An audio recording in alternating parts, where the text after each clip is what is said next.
اگلا کمنٹ ہے محمد کلیم انصاری کی طرف سے، یہ کہہ رہے السلام علیکم ورحمۃ اللہ وبرکاتہ۔ وعلیکم السلام ورحمۃ اللہ وبرکاتہ۔ امید ہے مفتی صاحب آپ خیریت سے ہوں گے،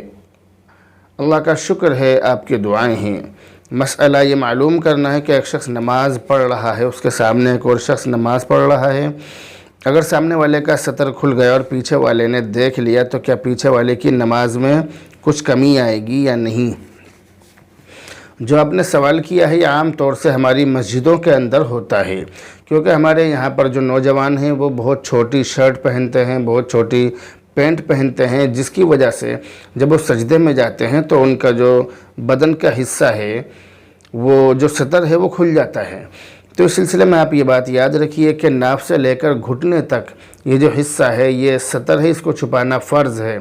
اس کو نماز کے اندر بھی چھپانا فرض ہے اور نماز کے علاوہ بھی چھپانا فرض ہے۔ اور نماز کی شرطوں میں سے جو نماز کی شرائط ہیں ان میں سے ایک شرط ہے سطر کا چھپانا، تو سطر چھپانا نماز کی حالت میں یہ فرض ہے، یہ بہت ضروری ہے۔ اب انہوں نے سوال کیا ہے کہ پیچھے والے کی نماز کا کیا حکم ہے، تو اس لیے دونوں کی ہی نماز کا حکم آپ کو بتلایا جا رہا ہے کہ اگر 3 مرتبہ سبحان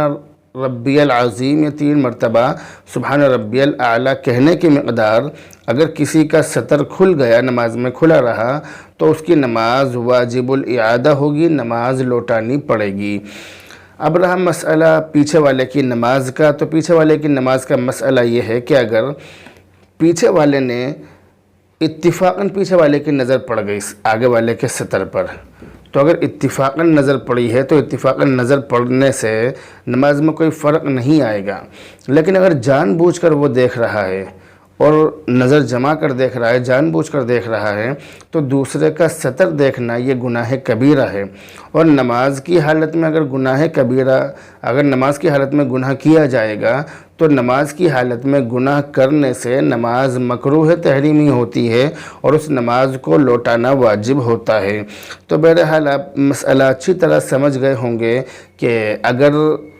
جس کا سطر کھل رہا ہے، سطر کھلا ہے، اگر 3 مرتبہ سبحان ربی العظیم یا سبحان ربی الاعلیٰ کہنے کی مقدار اس کا سطر کھل گیا تو اس کو نماز لوٹانی پڑے گی، نماز اس کی واجب الاعادہ ہوگی۔ اور اگر پیچھے والے نے نظر جما کر ارادتاً اس کو دیکھا ہے تو پھر گناہ کا ارتکاب کرنے کی وجہ سے اس کی نماز بھی واجب الاعادہ ہوگی۔ امید ہے کہ مسئلہ آپ اچھی طرح سمجھ گئے ہوں گے۔